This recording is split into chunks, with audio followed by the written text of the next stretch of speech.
Hey, everybody, and welcome to the Rabbit Trail Podcast. We are glad that you're joining with us here on episode number 165. 165. And if you guys have been joining us, then you know this is the podcast where we jump off of the last week's sermon and start talking about things, and we chase the truth wherever it runs.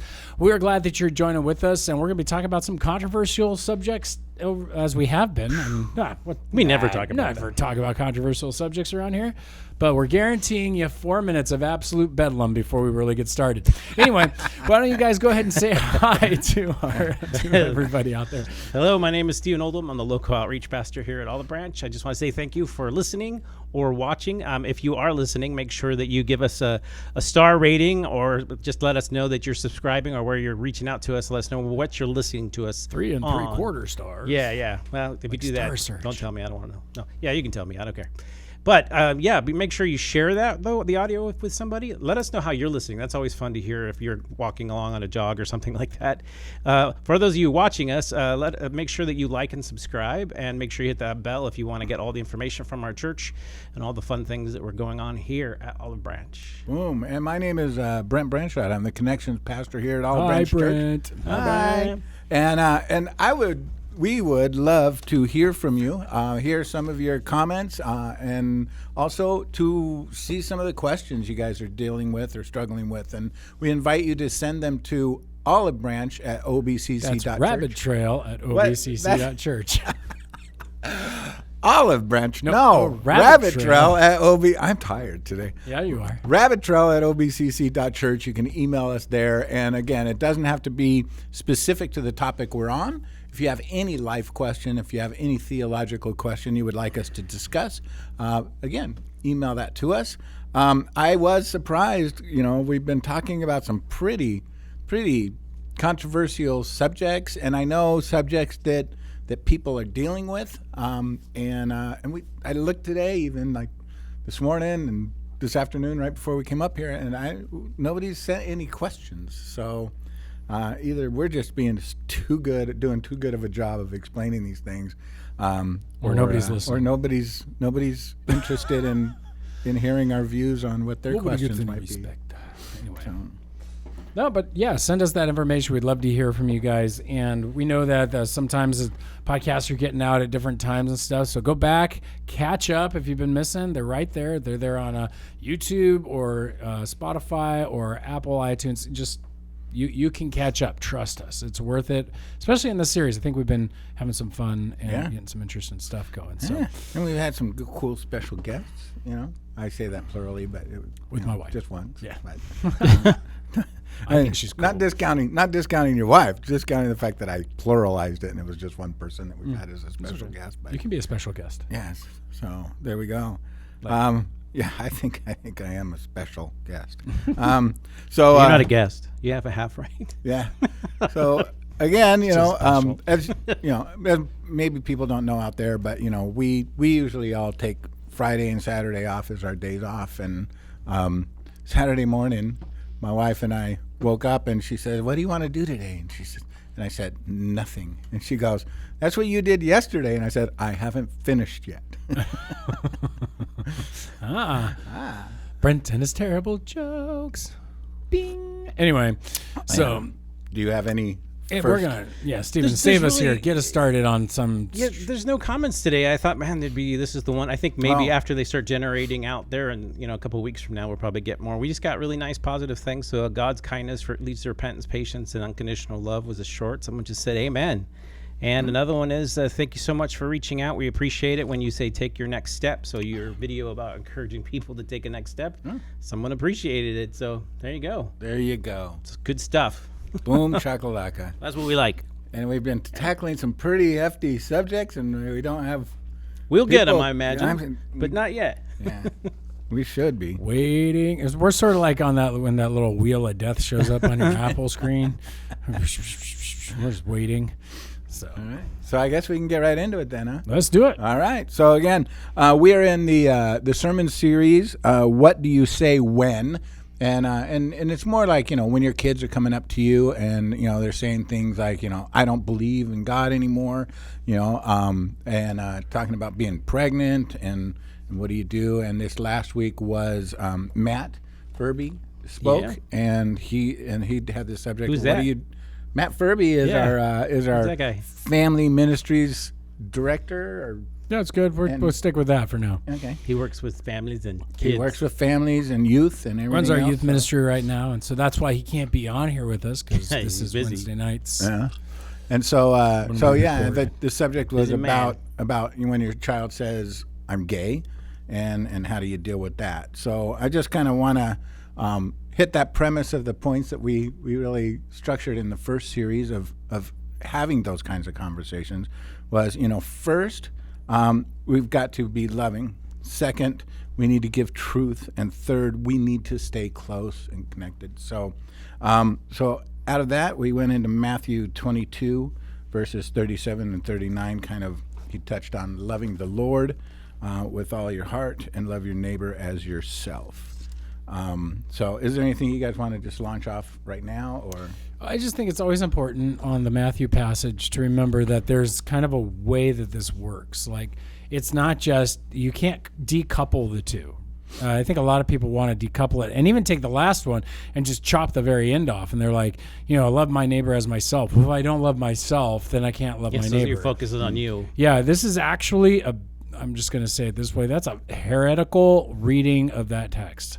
Not that loving of yourself isn't a good thing in the sense of like Created in the image of God. Yeah, you're made in the image of God, that you should, you should care about who you are. The Bible assumes that you love yourself. The Bible assumes that you're, Where you put yourself first. right, which is going to be interesting for next week when we talk about suicide. But the Bible does assume that you try to do what's best for you. And just the evidence is, I've used this before, and I heard it years and years ago when I was in seminary and I'd gone to the Evangelical Theological Society, and they had at the conference, they had a man who had interviewed all these death row inmates.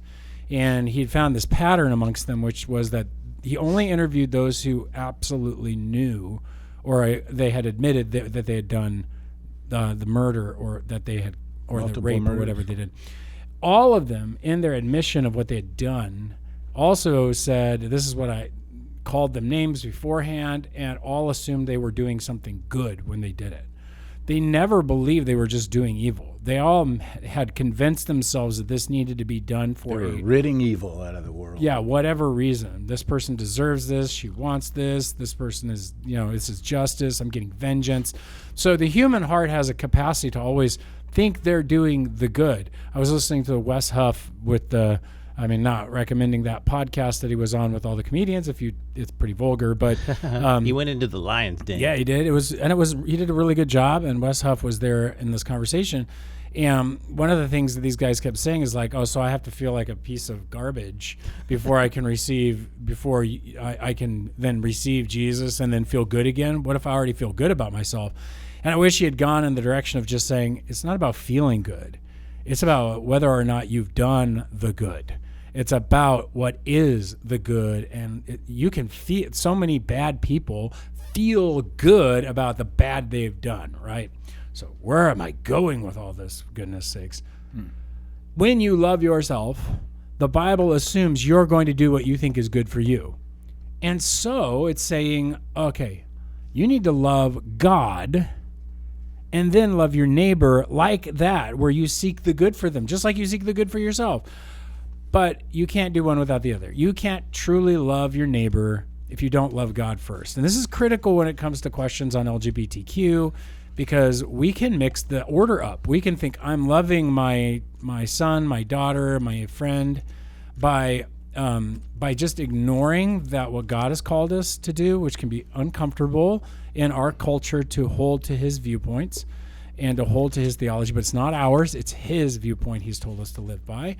And when we do that first, we still love our neighbor as ourselves. And that's where I think people get confused. They think, oh, no, if I love God and this comes up, I got to cut him out of my... No, actually, if you love God, you then have to love these people, these people who are not like you. A neighbor is not like you. They just live near you. And so you love them and you seek for their good as you would yourself, because that's how that works. So I just, that is really a critical thing I've heard misused a lot in our culture, well, I love God and love people. It's not really that simplified. It's by loving God, you will love people is kind of how Jesus is saying it, because in your love of God, it gives you the good, and then you'll seek the good for others. That is, will love God. It'll never violate each other. Yeah. And I mean, in one sense too, is people feeling like, okay, in order to love my neighbor like myself, okay, if I was in that situation, what would I want people to do? And I would want them to make me feel more comfortable in my decision or my pursuit of something that is not healthy, and so I'm going to do that for them. I'm going to encourage them and embrace where they're heading and all that stuff. And part of that is, when Matt opened up with the Matthew 22 verse, talking about, and this is like the centerpiece of how we deal with these difficult things too, is that we are to love the Lord God with all your heart, with all your soul, with all your mind, and love your neighbor with as yourself. And so one of the things that he pointed out was that to do the first part, we need to love, glorify, and obey God. Right.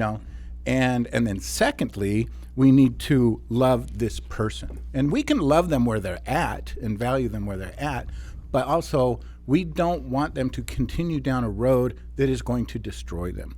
And so we want to kind of be those signposts as well. But I loved what he said is when you hear those, and I like you keep calling it the gut punching conversations that come up, is like just stop, breathe, relax, respond with empathy, and seek understanding. And we kind of talk about that too with the idea that just love them, let them feel, let them understand that you care about them as a person. And then, we can give truth, but we want to do that with love and kindness, and then stay close relationally too. So, and part of that giving the truth too, there's that aspect of seeking understanding with them and asking them questions, drawing them out, and not gear up for a sermon and a sledgehammer. I want to ask a question, because this is one, and there's two questions I have that I want to address that we didn't really get to at lunch, and I realize that now. One is like, do you think that this conversation is different when it comes to somebody who is coming to you, they're saying they're gay, versus saying, I think I'm trans? Do you see these as very different conversations? That's the first question.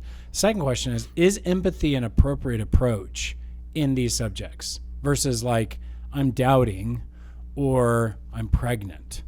I mean, where empathy I see is very, very part of it, versus is this a place where maybe empathy isn't necessarily connected? So first question again was like, do you see this approach different? Like, I still think it's love them, I still think it's give truth, I still think it, but and stay close. But in love them, I also want to remind you guys it's to seek, to get understanding, to give respect, and ultimately to protect is also part of the love.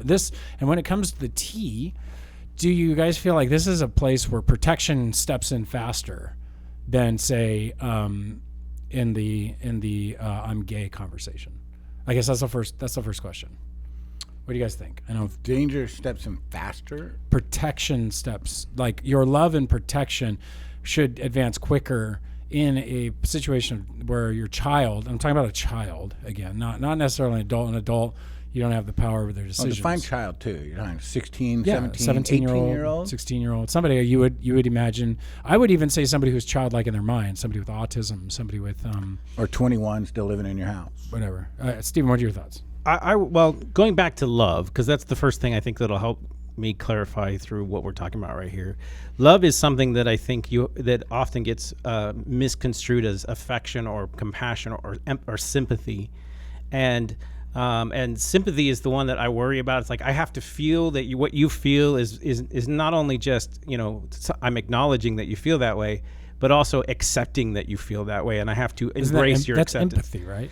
Not in psychology. So like in psychology, empathy, the way we use it in nomenclature is different. Empathy is the one you want. You want the ability to have the ability to reason through the other person's reasoning process, and to be able to be like, is this what you're thinking? They go, yeah, because I'm listening, I'm hearing what you're saying, I'm able to even articulate it.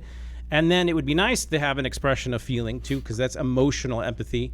But compassion would be, I want to help you. Then in other words, I want to make a bridge with you. I want to stay connected with you. The reason why I say love is because that's going to look different in every circumstances, right? So if I love somebody and I need to know what is the appropriate measure of that love, what does it look like when I exercise that love?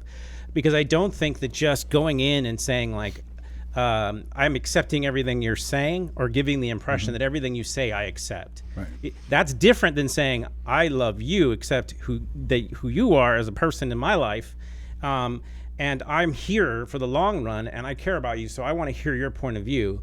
That doesn't mean I'm agreeing with you. And so you have to, if your idea of love is just to go in with your feelings and put down your own concerns, I don't know if that's helpful. And so for me, it's walking through them without any kind of getting to the point of judgment first. Like first people, they jump to conclusions usually when they start with judgment. So if you start with openness, like I want to hear you out. So like Jesus at the woman at the well who's doing all these sins, he's just talking with her. He's engaging in the relationship that he has with her. He's like, yeah, hey, how you doing? Like he knows all this stuff about her already, but he doesn't start the conversation with judgment. He starts the conversation with trying to relate to where they are, people to people, person to person. And then that walks through a conversation that gets to the heart of the truth. And he does that with compassion, but also with the truth, like we're talking about. And so for me, cognitive empathy is the ability to intellectually identify and understand another person's perspective. And in order to do that, you have to listen. And that's hard to do when you know there's danger involved. And I think part of it too is trying to understand what they're going through and how they're feeling. How did you get here? And I mean, it doesn't. Again, you're not endorsing anything. You're just trying to understand the process. And one thing I think is important is when you're, especially if you're a Christian household and your kid comes to you and says, "I'm pregnant." They come to you and say, "I'm gay." They come to you and say, "I don't believe anymore." And just being empathetic in that sense. One of the first things that emotions probably that you should probably address is the idea that, number one, how difficult was that for them to come out? There's fear involved in there. There's guilt probably involved in there. There is, a lot of times there is shame involved in that, conversation. And so the fact that they brought it up to you, is an important thing to really acknowledge. Yeah. And so just kind of understanding how difficult this must be for you, how difficult this. Now, if they're coming up and they're just like, in that rebellious attitude, oh, I don't care about you at all. You suck. You're horrible. And, then it's harder to empathize, And the reason why I say that you need to know this before you proceed with what you're going to say or do is because you may jump the gun way too far into your intervention strategy or whatever when they're just going like, I just started having this situation or these feelings. When you're talking about safety, that's a good question to ask. What is your idea? What do you plan on doing right now? Like if I just came up and I said something like, I'm feeling like I need to have surgery. Well, is this the first time you felt that way? Have you talked to a doctor? Because that's telling me, like, how far into this process have you already gotten? If you're already talking to the school and you're already going to have the surgery, I need to step in fast. And I need to worry about safety. If it's just a thought you're sharing with me, but if you jump too fast without that listening process, you may shut them off. You may shut them off and push them in the direction that they never really even thought of comprehending. So I do like the idea of it's like breathe, is what he said, and then just get the truth and relate to their experience, and then evaluate, is it safety? Is that the form of love I need to take? Is that safety? Or is it just a conversation that I'm worried about because it leads to danger? So sticking with the empathy part, since we kind of addressed that first, and we'll go back to the T question, the trans question. Because I think we're all agreed, empathy is still like the thing that you would start with. Build the bridge before you burn one down. You got to build a bridge. You got to get understanding before you know what you're handling. Right. You want information on the truth. So, but now what about? That's a loving thing to do. What about the situation? There's a lot of conversation currently in psychology and even especially in the Christian world about toxic empathy. It is an over expression of empathy that we have to watch for. I was just kind of pulling it up. It's being increasingly recognized in lots of places as a problematic kind of empathy that actually can harm both the empathizer and the person. And this is coming out a lot in this current situation where we have detransitioners coming out throughout the United States suing doctors and stuff, going, why in the world didn't somebody help me see that I didn't need surgery, I just needed real help. And there many people are pointing at this toxic kind of empathy where it's an over-identification where you can't distinguish your emotions from the person you're empathizing with. Yeah, that would be bad, especially for a therapist. And so you need, especially for a parent. And parents are going to be more prone. I would say mothers are going to be more prone. And I know that's a very generalized sense, but men have a tendency to not know what empathy is. We're sympathizers. Women have a very deep empathetic, and not again, bell curve. Sure. It's an overgeneralization. Yeah. So it is a generalization, period, that I think fits the bell curve. But the point simply is that there's this over-identification that can occur where it's like, I feel so much for you that I feel like I am you. And this is where things like fighting for the rights of somebody who you don't even know. They're not there was a comedian that was talking about a lady who stood up and was getting mad at him because he was joshing and joking with a blind guy in his comedic routine. And he's like, and this one was like, I'm so offended. I can't believe that you would even make fun of this guy. And he's like, the blind guy was just having a blast. And he's like, are you acknowledge that are you offended by what we're talking about? He's like, no, I feel so included. Thank you so much for doing that. He's like, so what about this woman? He says, I've never seen her before in my life. But the idea is there's this, with toxic empathy is you take on everybody's emotions. It's about your identity, not but theirs. It's not your identity anymore. So you think you're offended for them. And it's like, this is I'm just putting this as a warning shot, especially in this conversation. Yeah. Because it's this conversation I watch toxic empathy destroy people's faiths, to where they can't release the identity of this of an empathetic acceptance love of what we would almost like badly describe as an unconditional love that is not the same thing as what the Bible would be describing. Let me tell you how this looks a little bit with a different people group so that you kind of just get a slightly different picture. There are people that work with sex offenders, and they have to figure out how to humanize these people in order to get them to stop doing what they're doing. Right. It would be awful if they said, I get what you're doing, and I'm going to advocate for your right to do it. You would say, whoa, you've crossed the boundary from being someone who wants to help them to someone who now accepts everything that they're doing in their behavior. Now, we see that with something extreme like that we all kind of recognize as bad or should, but we don't see it when it's something that's kind of gray because we're so invested that we've stopped seeing the truth and we can't find the boundaries. It's something that's become gray. Yeah. This was not gray 15 years ago. No. This wasn't gray like in 2010 or 2005. It was coming. I was in seminary courses. We were talking about this stuff in the early 2000s. We knew it was coming down the pike. We were watching them use the same language and the same things, but it's become gray, and it's gray because I'm just going to say it: the fear of man. That's a trap, right? Yeah. It is fear. They have been telling people that it started with if your child comes out gay and you don't love them, they're going to commit suicide. That was the line first. Yeah. Now it's if they come out trans, they're going to commit suicide. And there's just no evidence in those lines connected together. Suicide ideology, unfortunately, fits in all of these categories.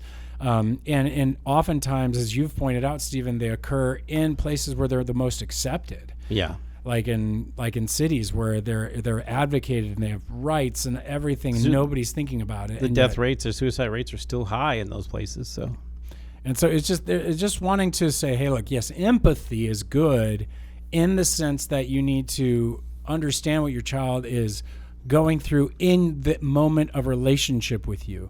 You don't empathize with all of the things that are going on in the sense of you can say things like, oh, that must have been really hard for you. But it's not to where you stop owning that you're the parent and that you have a directive aspect to your I'll be honest, though, you do need to, when you counsel people who've done really bad things, there is a part of you that needs to relate to their humanity and figure out the reason why they did it and say, I can understand from your perspective why you think that's right. But if I said it was right, then I've crossed my own boundary of right and wrong, right? So like the idea, if I'm talking to a murderer who's like, this is why I did it. He told me every reason. And I was like, well, I could see from his point of view, his logic, his upbringing, why he would do that. But I would never call it good. That's a different question than me understanding your thought process, your emotional state, your upbringing, and then accepting the behavior as good, regardless of me knowing the facts. People have a very difficult time empathizing and then not agreeing with the good or the bad, or losing the good and the bad in the conversation. This is why I really think we need to get back to, and we'll hit on this later because we're going to talk about temptation. But this is why we need to get back to categories of sin. This is why the Christian vision that sin isn't specific things. The Ten Commandments give you categories of sinful condition. You can empathize with someone from a category, I'll give you an example. I have never abused my children, but I have been so angry and frustrated with my children. Yeah. So overwhelmed with the behaviors and the stresses and everything going on, that I was holding my baby and I was like, I got to put my baby down. Yeah. Because I could sense, I know why people would shake their babies. I know why people would abuse their children. Now, I could empathize with somebody who did that, but now I know what it would take to get there for me, but I also know how wrong it is. Mm-hmm. Because, and so that's the point I'm making, is that if we have the category, I could even take that as far as I could get how somebody could get to where they killed their kids or whatever. And we're like, whoa, who could ever imagine that? If you have a knowledge of the sin within your own soul, then you know where it can lead. And this is why it's so important that we have a better knowledge of our own sinful categories that the Bible gives us, because we are all capable of breaking all the commands. We're all capable of stealing. If you say, I'd never be able to steal, I hope you don't get tested there one day, because you're only the wrong circumstance away from choosing that route. And we can set ourselves in situations where we see that. And so I just want to encourage people that if you do have to approach this, approach it from sexual sin, approach it from a sexual desire, like Matt was laying out, because that allows you the category of empathy that isn't turning it into empathies of identity. It's empathies of sinful behavior and struggle. And those are very different kinds of empathies. Like, we're not empathizing with somebody's identity; we're empathizing with somebody's behavior. And even as you put it, you're talking about behaviors. You're talking about logics. You're not talking about identities. That's what I think really makes this a mess. Yeah. So, and one of the things that makes these conversations about identity, and our identity is in Christ and all this stuff. One of the things that makes sometimes these discussions difficult when you're having them with your child or whatever is, like we talked about last week, when when your child says, I don't believe. A lot of times, if they're growing up in a Christian home, they have to kind of push God aside in order to pursue, or really consider a different lifestyle, right? Or try to blend them in. Yeah, or try to blend them in. Which is what I see more of. Find theologically affirmative right, I see a lot of churches. That. But oftentimes, what I've noticed, and more of they're pushing God away, they're kind of denying their faith in order to, and I think that's why when we as parents hear these gut punch statements from our child, number one, when we talk about empathizing and we talk about, really just trying to understand them, I think one time, and I think it's not bad to communicate with them that, as difficult as this is, you're feeling a sense of honor that they even brought this to you rather than hid it from you. If I could, because I will say that I think our initial reaction is to fix the problem rather than understand the situation, and that leads to a tendency to, if we shut down our kids every time they come to us with a difficult statement, they're not going to come to us anymore, and I don't think we need to be so affirming or so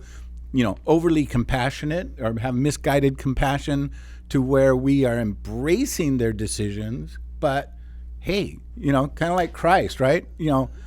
I don't agree with this path you're on, but I'm walking with you on it to redeem you. And so the redemptive property should always be the goal for us, and not just redeeming this view that they're having. I want to adjust one other thing you just said there. Like, Jesus, I don't think walks with them on their path.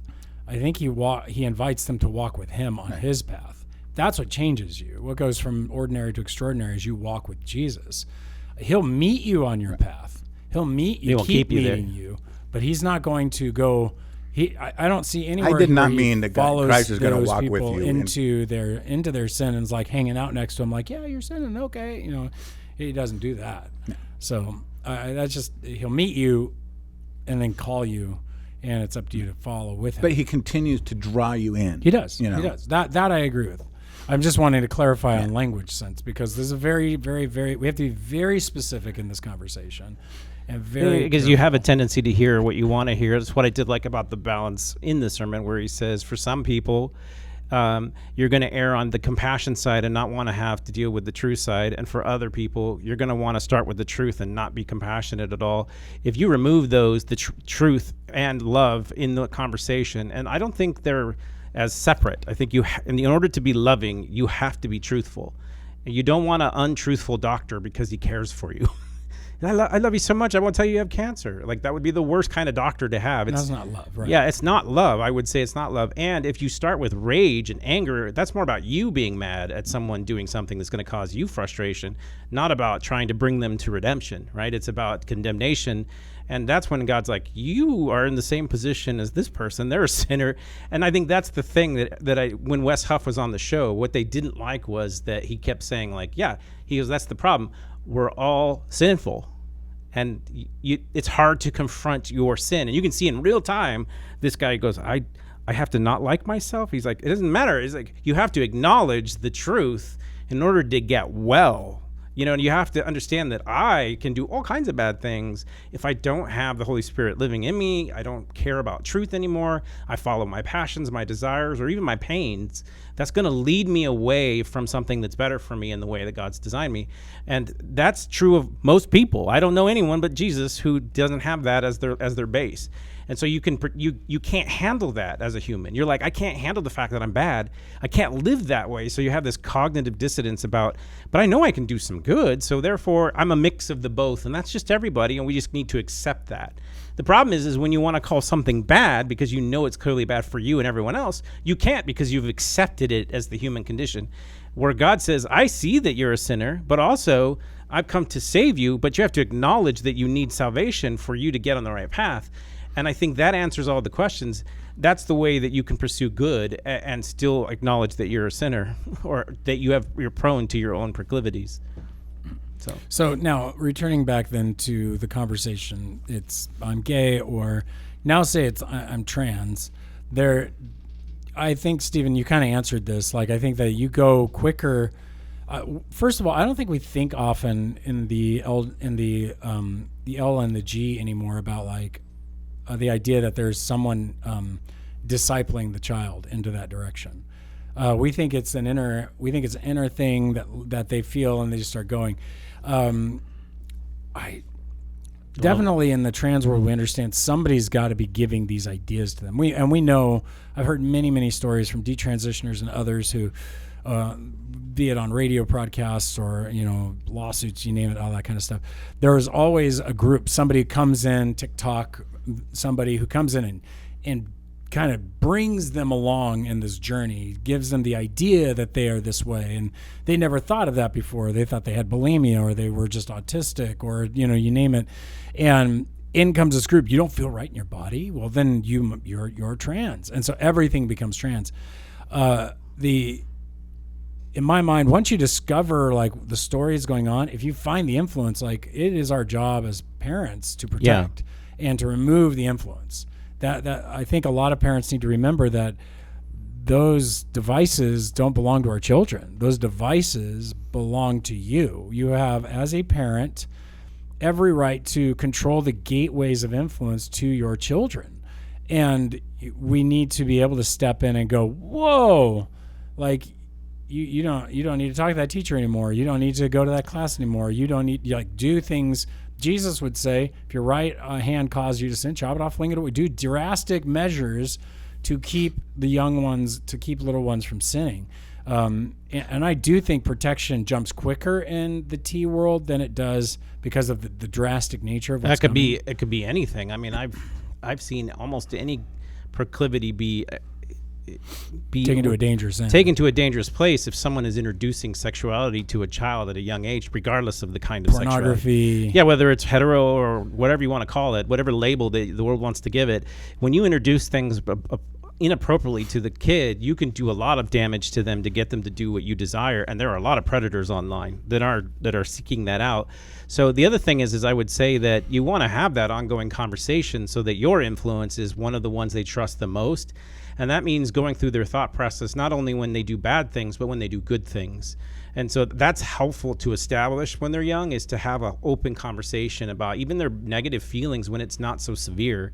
So they often talk about, how do you deal with death with children?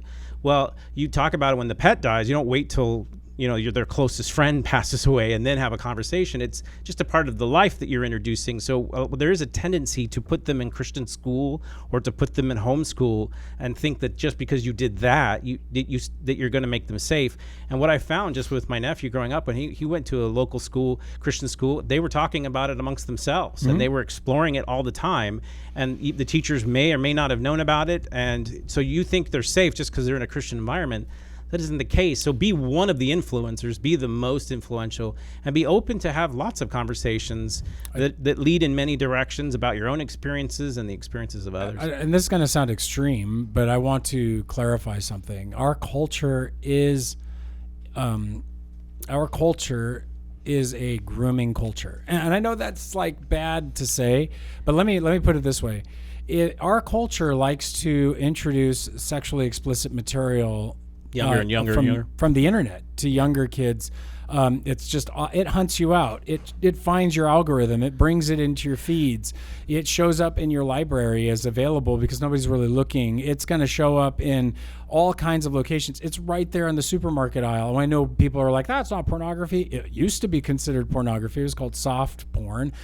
So it's there. Well, it's there because it influences you. Right. Now imagine with me that you're scrolling through the internet and you run across a sexually explicit picture that you weren't looking for. If that had been attached to a person's hand on the street who just flashed that at you, we would call that grooming. When the internet automatically is presenting these things, that's what I mean by a grooming culture. Yeah. The culture's inviting and molesting us in the sense of unwanted advances sexually all the time. And so this is the problem. You can't hide away from this anymore. I'm just re-emphasizing why, Stephen, I'm agreeing with you that parents, we have to be more involved than ever in these conversations, because the automatic slide in our culture is to introduce sexually explicit material to our children without us even trying. And I think a large portion of that is because people are advocating for their lifestyles, and they're always trying to get children to believe the way they do. I mean, this is true of people in general. If people have a lifestyle, they want others to embrace it because it makes their experience more full. And so it doesn't matter what it is. Everyone's always trying to advocate for you to do stuff. And that includes sex. But when so much of our culture is predominantly about sex that you can't have a conversation without worrying about innuendo for saying a simple thing here or there, or you introduce it to children's programs and things like this, that opens up a conversation that your child might not be ready to have. Why is that character in this cartoon, when they don't have a reference point for that at all, and the thing is introduced it to them, and now you have to have that conversation. It's tough. And so I would say start with the positive things, talk about your own experiences and open that dialogue, but both positive and negative. Like, I remember when I did a bad thing and this is what happened. Start with the light stuff before you get to the heavy, and I think it helps with the age appropriateness. Yeah. And one of the things too is, temptation is all around us. Temptation is all around us in every aspect of life. And I think somebody asked a question recently was, is temptation sin? And so just because you are feeling a certain way, just because you are tempted in a certain way, that isn't necessarily sin. Sin is when you give in to it, right?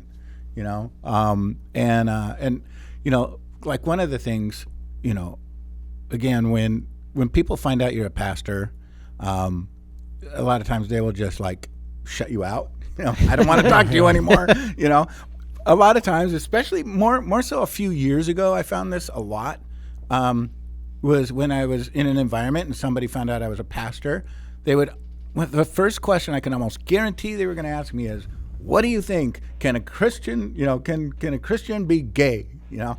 And, I would always like, okay. And, at first when I got that, I maybe didn't act, yes, no, they can't be, a Christian can't be gay. Then I realized, okay, no, there's more nuance to that than simply stating that. So, and part of it is just engaging in the conversation rather than preaching to them, is just define gay, define gay, and I'll let you know, and so or part of it is Christian is even more important. Yeah. What do you mean by the question? Do you mean, is it okay to do this and that, be a Christian and this, or is it harmful to you or not? So, but it's a different question. Kind of where I landed was, obviously, not totally obviously, but generally speaking, if they're asking, can a Christian, they're talking about, can a God-fearing, Christ-following person be gay? And so I would always say that you would have to define gay at that point. If you're asking, can somebody be same-sex attracted and be a Christian? By all means, yeah. Temptation is not sin. It's when you cross that line to indulging on your desires, acting on those desires, claiming your sinful desires as your identity. I can't rationalize the idea that you are taking on the identity of a sinful act and then also claiming that you're taking on the identity of Christ. You can't do both. And so I would say, and that's not just homosexuals, before people get all riled up, you can't be a heterosexual man with desires for a woman and then just say, I'm going to sleep around with everybody and I'm a Christ follower. No, I don't think you can, And so part of that is just asking the questions to kind of bring understanding to the situation, because I do think, and I think Greg has said it before, is, the act being, let me see, how basically it's more about holiness than it is about sexual activity, right? Abstinence in that case, as a single man, abstinence is your way of life because you choose to honor God rather than fulfill your desires. That is a godly position. And you can't do both. As a single man, you're kind of prohibited from having sexual relations with a woman as a heterosexual and be single, right? You can do that, but it's going to cause you to compromise your position and your faith and your relationship with God. It's like a person can. In other words, when I hear can, I hear, do I have the ability to, right? Yeah. I have the ability to do lots of bad things as a Christian. They're just not beneficial at all if I want to be close to the Lord. And eventually I'll have to choose whether I love the Lord more or the other thing. But in that process, God's pretty gracious to us, but he's not going to be accepting of what I'm doing. And when I say you can't, too, when I say you can't, I don't mean... You can't do them and endorse both of them at the same time, right? And when I do say you can't, I do think... We're fallen beings, we're sinful beings, and regardless of what the sin is, we're going to trip up, We're going to have struggles. But we're going to repent and acknowledge and pursue Christ again. So really when I say you can't, what I'm saying is you can't pursue that. You can't pursue that as an ongoing lifestyle. Well, if it becomes your God, then you're actually substituting that in place of your relationship with the Lord. It'll compromise at some point. And this happens with anything that you love more than the Lord. At some point, something's going to draw the distinction for you. Which one do you want to choose? God's really redemptive, though. He'll follow you through that process, but he's not going to accept the bad behavior as good. No. And the church can't accept the bad behavior as good, but we can accept the fact that you struggle. And if you struggle with it, we'll struggle with you. Yeah. The difference is when we were in an accountability group with guys who are trying to just stay pure in their mind and what they're doing. And my friend just joked, like I said, he's like, I don't struggle with it anymore. I just gave in. Yeah. This is great. It feels so good. I don't have to worry about it anymore. It's not a challenge. it's not saying that we don't have these desires to do these things. It's saying that I can't be shaped by all my desires if I want to be in a continuous, healthy relationship with the Lord. And that's what I'm trying to do. And I think people are very empathetic to the struggle, but I never want to call it not a struggle and just be like, hey, do whatever you want, because God's really compassionate. And that's one of the things I do think that the enemy uses as a lie is, especially if you were raised in a Christian home and you're struggling with these things, and then you decide at some point, I'm going to give in to these things. A lot of times you feel this unburdened you do feel freedom, a sense of euphoria. and it feels so right. Finally I can breathe, finally. And you look at that as acceptance when it's not, you know? Well, it depends on who you want to be accepted by, right? And I think the pull towards wanting a group of people to accept you is sometimes even greater than the desires that you're seeking. What you're seeking is just to feel like you fit into a group of people. And that's your drive, and you're willing to do many things to yourself, even harmful things, to get to the point where you feel connected. This is actually really critical because in a world of feelings, which is so much of this, there's two sets of feelings that are going on. There's the anxiety that is being created by the very subject itself. The fears, the anxiety, the worry over is this sin? Am I going to go to hell? And all these kind of created anxieties in the mind of the child who's struggling with the same-sex attraction or the sexual confusion. There's anxiety in the parent, are my kids going to go to hell? What does this mean about their relationship with Jesus? What did I do? Did I fail? Where did this happen? Who hurt you? There's all of this emotions that's running. And the easiest route is just to totalize it, meaning take this one small thing and turn it into a very simplistic, reductionistic thing. Oh, you're just born that way. And what happens is when you receive and accept it, you will feel a euphoria. You will enter into, quote unquote, a kind of heaven. It's a feeling that you think that, because as the Christian, one of the hardest aspects of true Christian living is to live with the holy God within you. And so you wrestle not against people, but against your flesh, and you wrestle against the demonic, and you wrestle against ideas and thoughts. And so when you finally no longer fight, you enter into a kind of heaven, but it's a negative form of heaven. It's like a hellish heaven where you're enjoying the pleasure, but it's temporary. going to destroy you. I when you said that, it just sparked an analogy in my mind, and it's the idea that if you broke your arm or broke your leg severely and you were in horrendous pain and the doctor comes up and shoots you full of morphine, I feel good now, I'm not in pain, but the damage is still there, and if you continue walking on that or using that limb, it's just going to create more and more damage, until at some point the morphine is going to wear off. Well, the dirty little secret to sin is that it feels good, right? The idea isn't that people do this because it's really bad at first. At first, you have the control. Later on, it has the control. Right.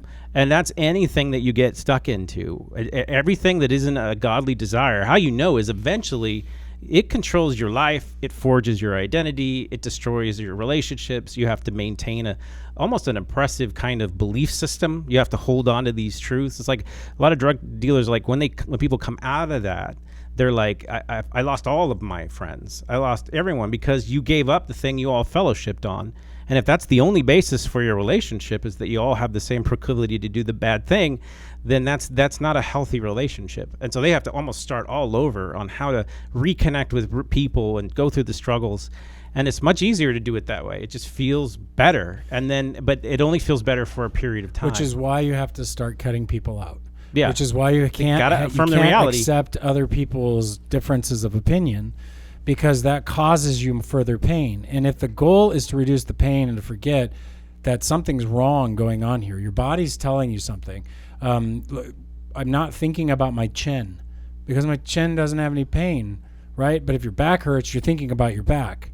And you're like, oh, I got a back. Oh, but if you bang your chin, sometimes you're like, oh, I got a chin. I don't know. Oh, man. Well, why? Because that's what's in pain. When you're fully right, you don't think about what's going on inside of you. It's a good indicator of that there's something wrong when you're fixated on it, on the interior. It's a good indicator that there needs to be some healing when that becomes the primary thing that's starting to consume and orient your life. And it's easy to reduce it all down to, this is who I am. If I get this, life will be full. And then everybody who shows me otherwise needs to leave me alone, because you're hurting me. Words don't actually technically hurt people. Physical violence hurts people, but the term, I don't know. I've never met anybody who died from being told things. Well, especially if it's from a stranger, right? If a stranger tells you something and it affects you, you have to have believed some portion of that is right or wrong. Like, a lot of people can't take criticism at all. It is the ability to not be able to distinguish what the person is saying is true or not.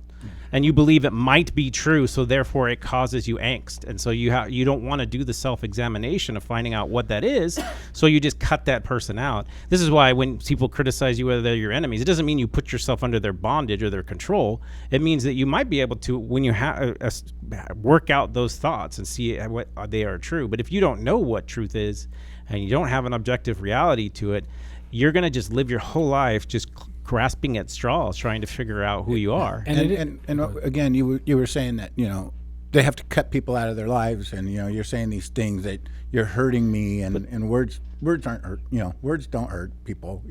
I mean, they do, but they emotionally cause you some kind of emotional. And I think part of that, though, is I'm reading this book on shame. It's called a healthy person doesn't respond to words that way, right? I'm reading this book right now called The Soul of Shame, and I don't know that I can endorse it yet because I haven't read enough of it. But one of the things he said in there, he was talking about guilt versus shame, and one of the things that we should remember if our kids come to us and like I said, you're kind of like, okay, I'm honored that you brought this up to me because I know how difficult this must be, especially knowing our beliefs and everything.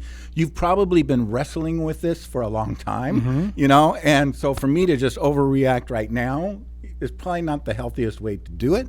But you're going to want to, because this is the first you're hearing it. This is shock to you, but they've been wrestling through this for a while and trying to process it and bring up the idea to you as well. And they've probably been dealing with a lot of shame along the process as well, and that's why sometimes you're cutting people off and you're hurting me when you're speaking truth to them, even if you're speaking truth in a loving way, because you're hitting their shame button, right? Yeah, I'm not saying to say mean things or saying just anything, truth angrily. Anything that disagrees. Love and truth together. No, I'm just saying in general with a healthy person, words don't necessarily hurt like a physical hurt. It's more of like we use that as a catch-all word for anxiety and other things. But again, the words with the hurt and stuff is probably you're hitting that shame button. I mean, it's kind of like when you were a kid. I'm sure we all did it as a kid. You pin somebody's arms down and lay them on the ground, and you thump their chest with your knuckle. And at first, it doesn't hurt, and then all of a sudden, they're going crazy with pain. But one of the things he said in there is guilt is something. People would say guilt is something I feel because I've done something bad, and that's a good thing. And a lot of times, it's true, guilt is from the Lord, right? In a sense where you call it the Holy Spirit, call it conscience. You're feeling guilty because you've done something wrong. And so guilt is tied to behavior where, saying I've done something wrong, and it can actually be healthy. Shame is something I feel because I'm bad. Shame is tied to your identity. It says there is something wrong with me, and it doesn't lead to healing. Instead, shame isolates you, where you hide, you disconnect from relationships with others, you disconnect with your relationship with God, and it causes us to withdraw or attack in order to protect ourselves from exposure. Shame's primary goal is to disrupt relationships, and you can see this in the garden. It does all of that. Just I'm a bad person. I'm hiding from God. I'm breaking off relationship. And everything else. And so again, understanding when you're talking to your kid or whoever, shame is probably a big part of what they're dealing with and grappling with, and so again, dealing with, like we talk about in conflict resolution, deal with the problem, and the person themselves is not the problem. We want to love them and help them find redemption. Yeah, hopefully they're interested in seeking that. There are different levels of where people are at, really. But I do think even with shame, the Bible is always saying, like, when someone sins, they have this natural tendency to feel wrong, and that's a good thing. But it's when you hide, and so the Bible's always saying, yeah, it's scary, yeah, it's painful, and yet you still push into God, and that's where the healing is. So several times in the Bible, God shows up and he's like, come to me, and it's scary, but you know that if you go in that direction, the fear is meant to be respected, and then when you walk through that process, there's a cleansing.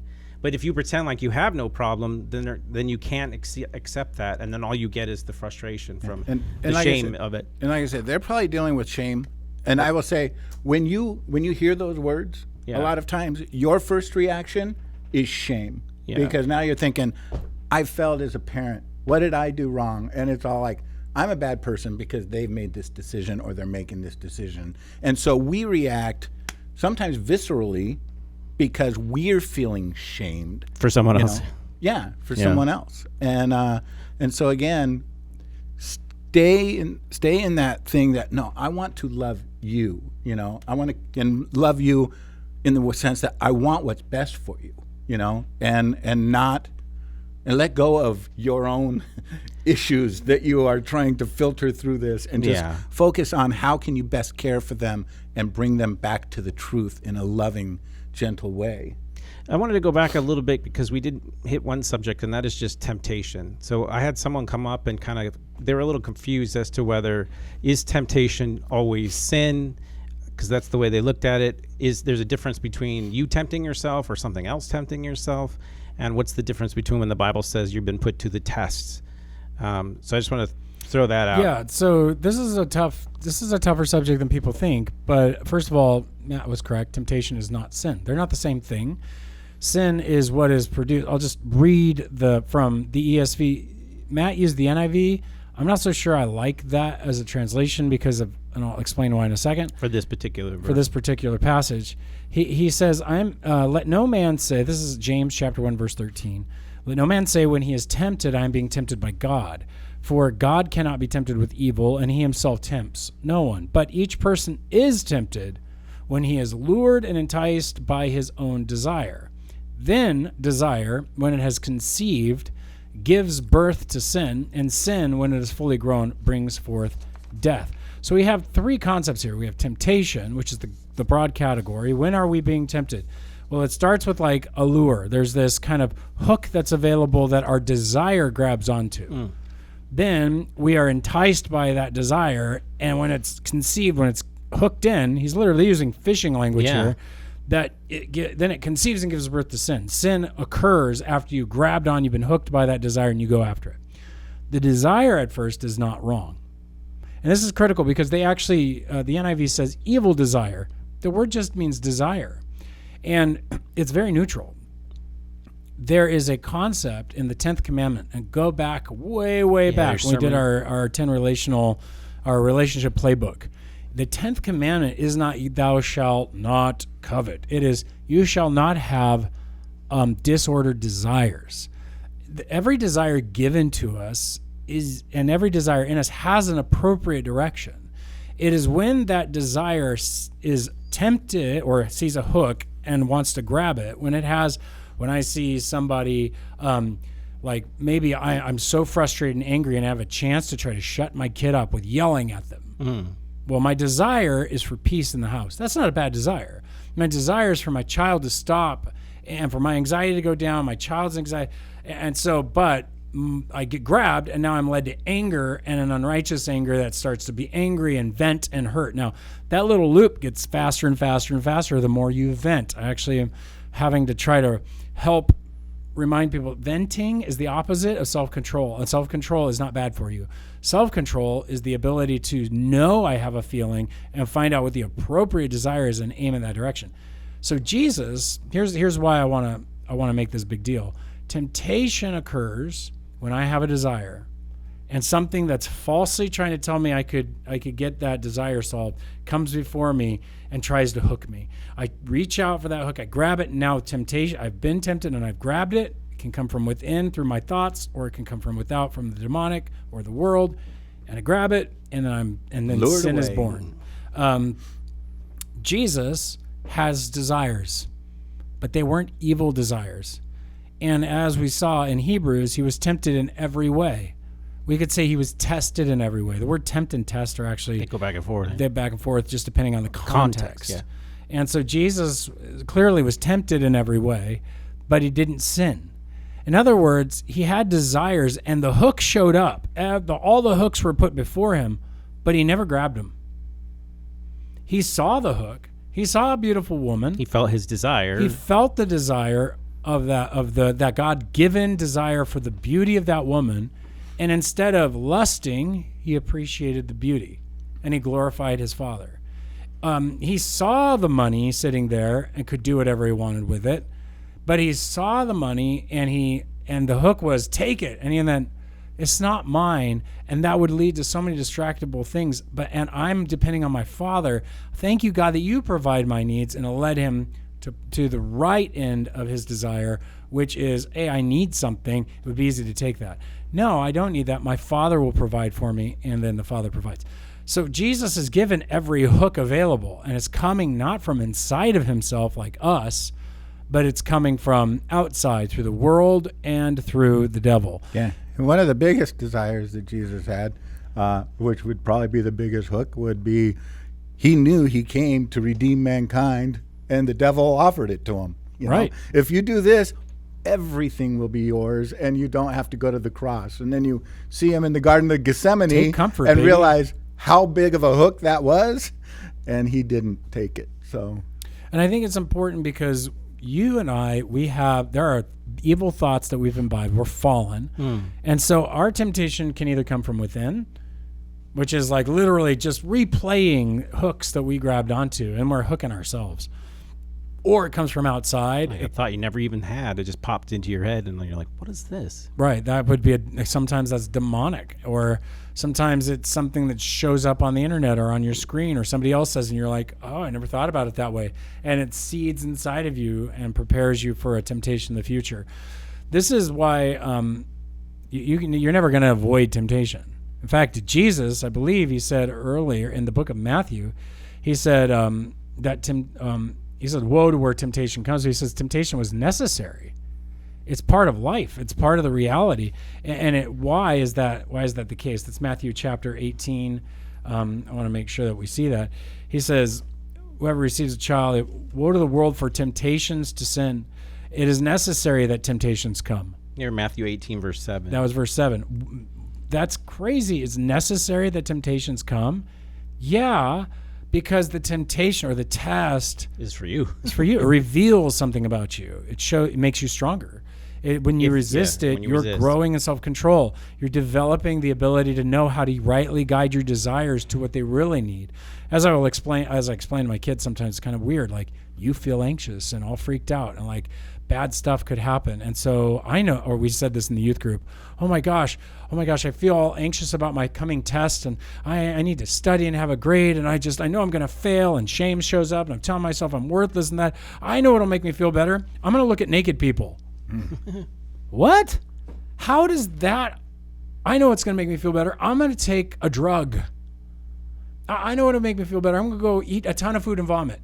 How does that solve your anxiety? It may make you feel better for a temporary period, but it doesn't actually resolve the tension, because what you need to do is sit down and study, and what you need to do is do everything and pray and ask God to help the study to work towards your grade. All of these other distractions are created as temptations that sometimes have no connection with the desire. They're disordered desires.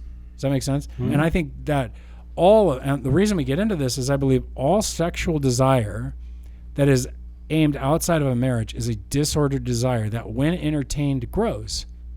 And so you could be born with the desire to, when you look at a man, you feel aroused, and you're like, oh, why do I feel that way? And misinterpret that as romantic, or misinterpret that for some other thing, because the idea came, or it was you're fallen, and that's your proclivity and your bend in sin. But that doesn't mean that's not what you're supposed to solve that desire with. If it's loneliness, you solve it with friendship. If it's sexual desire, you solve that by pursuing a woman to get married to. You go, well, you're not attracted to women. Who said it had to be about attraction necessarily? It actually is a lie in our culture. Many cultures didn't get married out of attraction. They got married because that's what you did for the sake of the society, and you were paired with someone. And a lot of those marriages never divorced because they learned to love each other. But there's a lot of mythology in our world of, quote, romantic love that plays into all of this conversation. Virtue and character are much more important when you're pursuing a relationship than looks. And, because I just remember just being in high school, and there's that girl who was so pretty. And then when you got to know her, all of a sudden she wasn't very pretty anymore. And the one that you thought was very plain and got to know her became very pretty, So, looks are temporary, It's the character that really defines beauty. Beauty Can be expressed on the outside, but it is born on the inside. Yeah. So again, temptation is critical. When you are tempted, it's an opportunity to sin, but it is not sin itself. And so that's critical to remember, because there's going to be a lot of people who are tempted and they think, oh my gosh, I'm gay because I'm tempted with same-sex attraction. No, you're tempted. Because that's what human beings have. Right. They have the proclivity to be tempted. This is why I don't want people, when they form identities, what it does is it creates an in-group, out-group situation where no one can experience or relate to your situation unless it's perfectly identical to yours. And that's not true of the human condition. I don't have to go through the exact same thing that you went through in order to relate to that thing. In fact, vicarious learning is probably the best way to learn. And the more you empathize with people and hang out, it is a learning process on how to understand what people are going through. I don't want to have to do crack to figure out it's bad, right? But I have enough experiences to know why people are tempted that way, because I've been tempted in other things. So right. We are relatable, and we're not different species of people, 1 Corinthians, this is one that all Christians should memorize. 1 Corinthians chapter 10, verse 13. No temptation has overtaken you that is not common. To man. And let's put it that way. No temptation has taken you over and conquered you that's not common to everybody else. God is faithful. He won't let you be tempted beyond what you're able, but with the temptation, he's going to provide you a way of escape so that you can endure it. And what I love about this is that this also means transgender temptation. This means it's homosexual temptation. This means heterosexual temptation. This means temptations to lie, temptations to lust, temptations to greed, temptations to gluttony. All these are common to everyone. And I guess what we need to remind ourselves as Christians is there are no special sinners out there. Like I know Dante created this whole levels of hell thing, and it's like no. They're and I know people want to read Romans like, oh, the worst thing. That's not what Romans says. It's actually the first thing that happens when we abandon God is we give ourselves over to all kinds of sexuality. The worst thing at the end of Romans chapter 1 that we wind up with, if you want to really think about it as a movement, is that we wind up with this kind of just list. He says, and since they did not see fit to acknowledge God, God gave them up to a debased mind to do what they ought not to do. They were filled with all manner of unrighteousness, evil, covetousness, malice. They're full of envy, murder, strife, deceit, maliciousness. Notice sexual immorality is already gone. That's the simplest one. That's the first rung. You get really into, you're a gossip, you're a slanderer, you hate God, you're insolent, you're haughty, you're boastful, you invent evil, you're disobedient to your parents, you're faithless, heartless, foolish, ruthless. Though they know God's righteous decree that those who practice such things deserve to die, they not only do them, but they give hearty approval to those who practice them. That's when you're getting into the kind of culty mentality. Yeah, this whole thing that the end of a society is sexuality. No, that's like humanity is sinful, and when we let loose, the worst stuff is like disobedience to parents and ruthlessness and heartlessness and pride. That's the stuff. And there's a lot of people I've met over the years who are trying to use the Bible against homosexuals or whatever, and ignoring that they were arrogant, boastful, haughty. I mean, even you just get caught, and you can't do that. There's no special sinners. Yeah, no, we're not special, especially when we sin. The other thing I like to caution people in both extremes is the idea of what's called like a cultic mentality. We often think of cults as somebody's locking you in a room, but they've done studies, and one of them is about what makes a cult a cult. And one of them is that you have an elite group that is unquestionable and viewed as uniquely enlightened. They're the ones that know what love is. They're the ones that understand the human condition better. Then you have a manipulative control. You have to isolate people from their friends and their families, thoughts and behaviors, and tightly regulate that. You're not allowed to have thoughts outside of the group. And then the other one is us versus them. You make every source of truth that comes from one group, and the outsiders are deceivers and evil, and they can't give you any information that would be helpful to you. You can't listen to it. There's exploitation. Members give excessive money, time, and labor, and personal boundaries are violated within that group. And the last one is the one that's the most fun. Is leaving is punished emotionally, spiritually, and physically. So if you try to leave that lifestyle, people hate you. And that's a problem I see with this situation, where you get so far into the situation of identity that if you leave, you're hurting someone else's identity. And so people who've come out of the LGBT community, they can't even admit that they can't even say, like, this is my experience, it's valuable, and you said you're supposed to validate all experiences but mine. That's the one you can't. And the one I've talked a lot about with this community is I've said things like, if someone in their heart felt like they wanted to honor God by not participating or practicing this form that they have, this identity they feel like they had, and they want to honor him, are you going to advocate for them because that's how they feel on the inside to do? Their heart is telling them to no. Why? Because that's not natural, they said to me. And I was like, that doesn't make any sense. How come this is the only sexuality that you won't advocate for? And it's because it's tied to your identity. And this is a problem with us as Christians. Like we say, oh, that sin is icky because it's not the one I do.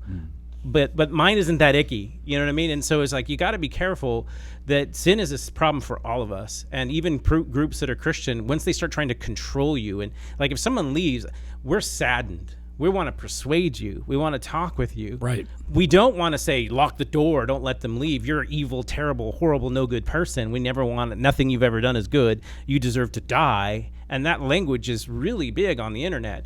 And that's the sign of a closed cultic mentality. And that's my concern for people who get deep into this. There are going to be people who say, well, what about the 1 Corinthians guy they kicked out of the church? And what about the sections that say if you talk to somebody and they claim they're a Christian and they're doing these sins, you're not even to eat with them? Mm-hmm. Right? So there is a place for appropriate, what's called shunning, but that's within the community, not when somebody leaves the community. If they leave, then they've left. We care about them. We love them. We've given them appropriate warnings. Oh, but you excommunicate them. Excommunication is always an attempt to bring reconciliation, not an attempt to shun and remove. And we never talk to them. It says you treat them like a tax collector or somebody else. What does that mean? Like they're not Christians. Now go love them because you love God and you love your neighbor. In fact, you're supposed to love your enemy. There's no place that love ever stops for the Christian. Even when you are calling somebody out and removing them from fellowship, in the case where they call themselves a Christian and they're adopting, they want you to adopt their sin, you don't eat with them, and you don't, because you're trying to tell them, and you would tell them, look, we love you until you repent of this. It's drawing a boundary until you repent of this that you know is a sin. You can't call yourself a Christian and do this. Mm-hmm. Oh man, you want to talk about freakouts in our culture? That would be a freak out. But that's what the church is called to in the church. But if you meet somebody who's outside, we don't go like, oh, you can never come here. You can never be a part of that.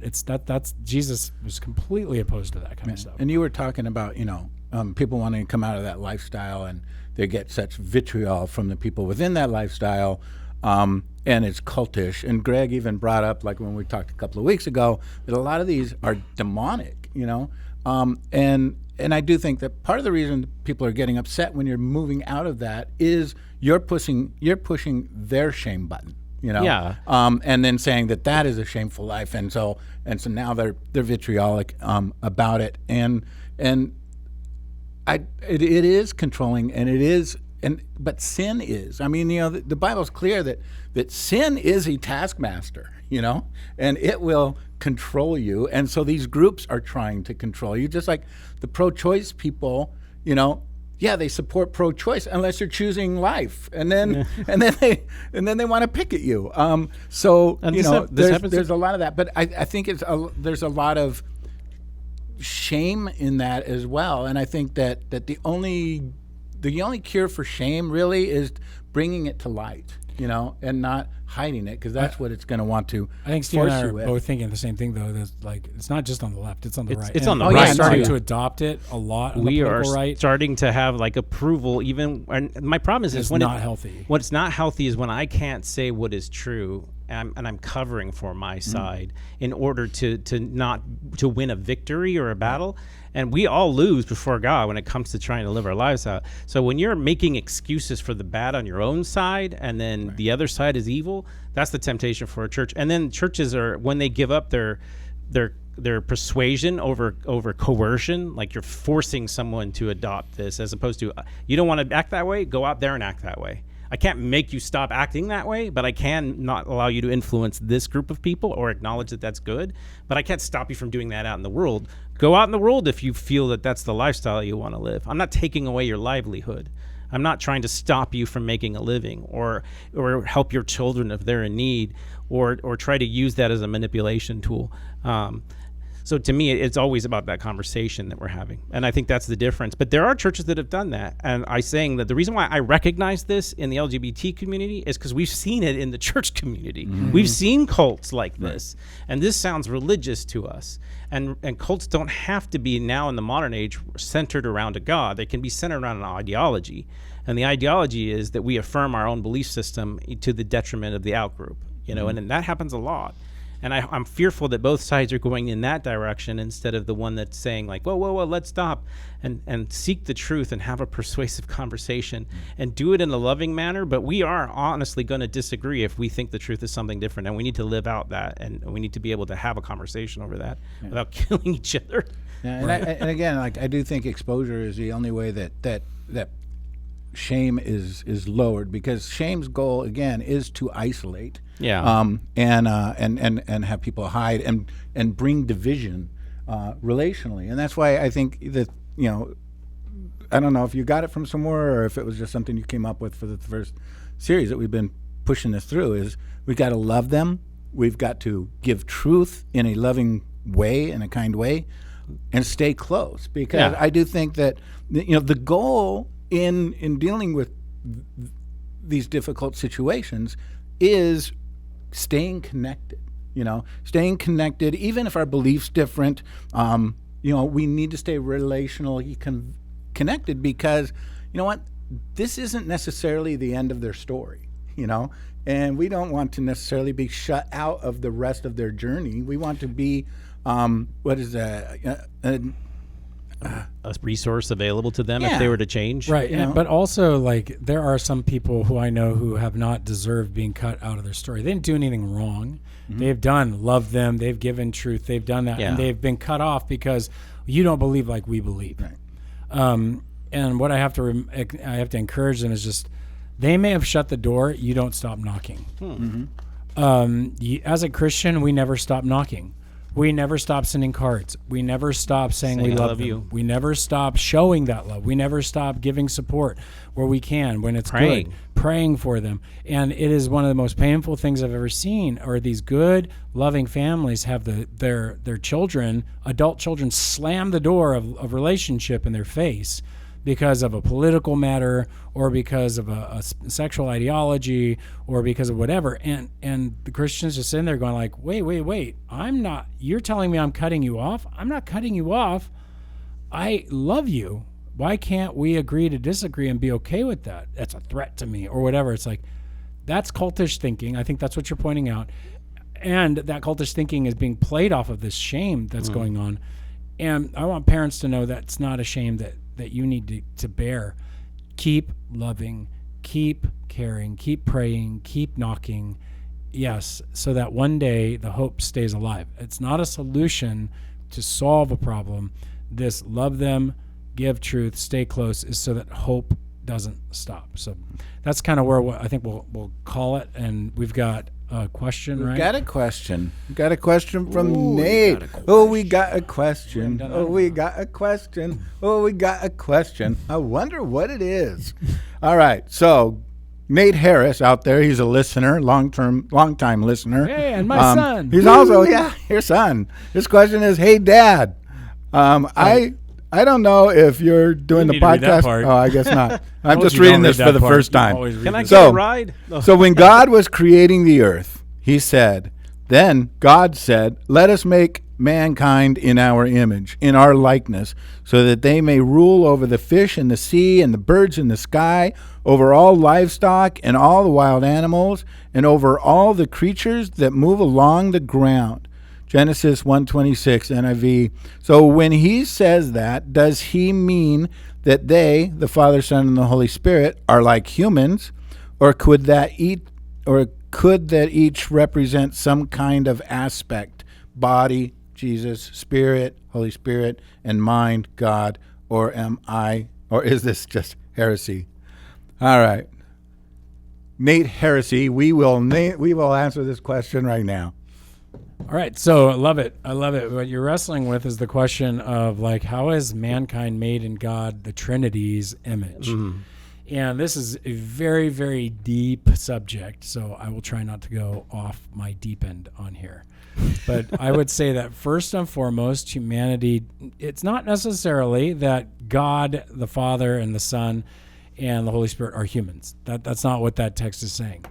What they're saying is that what we are as human beings represent God. I think to be made in the image of God is that you have all God's attributes in a very finite form. And I'm still holding to that right now. It's not a common way of saying it. But what I mean by that is that all of God's attributes in who he is, in the sense that God is aseity, which is the term means that God self-exists. Well, we have that in a finite form, meaning that we exist and we're contingent on God's existence. Just as God exists in and of himself, we exist because God exists. So it's part of the image. I call it not aseity, but theosity. It's like this, not aseity, because that's it. ase. But theseity. We need God for survival, whatever. But the second thing then is that manifests itself in a physical form as human beings. What's interesting about the human beings is that all of God's attributes can be represented in the human body. So yes, the body is the image of God. We have opposable thumbs for creativity. You don't have that, you don't have a lot of creativity. Standing upright, being the size we are, on the planet that we are, in the location that we are. All of this is part of this contingent necessity to be the kind of creatures we are with the brains that we have and that kind of stuff. So yes, like the Father, Son, and Holy Spirit, we have minds and creativity, and we're a spirit, but we're in a body. This is all connected. And just as Jesus will honor humanity and become a human being. But the real question is that is it the body, Jesus, Spirit, Holy Spirit? It doesn't work like that. The way that we represent the Trinity, Father, Son, and Holy Spirit, is that we're relational.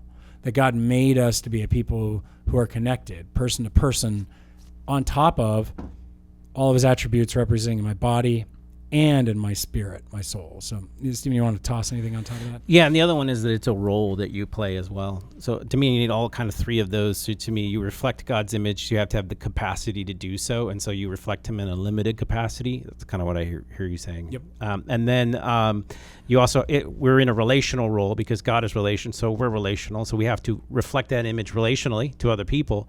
But the last one was that he's given us a job to do and an ability to do it. And so that's why they're connected to me. And so that means that as a role, we're supposed to go out and be fruitful and multiply and make culture out of what God's made of the world. And so that's really nice. And like the Trinity, if you erase any God one creates. of those three, the whole thing falls away. apart. To me, yeah. I like this. This is talked about a lot in your class, in the class on the Reclaim class on worldview.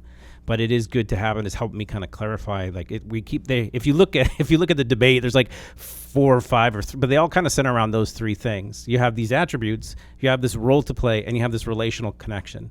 That's all, and you have to be able to reflect that in some way and create culture. So I think that's the best way to explain it all. Yep. So I love that question, and I'll walk you through more at home. All right. So, yeah, well, we're glad. Nate, thanks for the question. We're glad everybody who joined us. We hope that you made it through the first 4 minutes and joined us through the rest of it. But I'm going to keep hitting that one. But we're just glad that you were with us. If you have a question, I hope we sparked some consideration, maybe some comment, some thought that you have. Let us know. Drop us a line. You can email us rabbittrail@obcc.church. It's rabbittrail@obcc.church. Don't add the Brent in there. Yeah, don't rabbittrail@obcc.church. Thank you guys for joining us. We will talk to you guys next time. Have a great rest of your day. Boom, check-a-lack. Bye.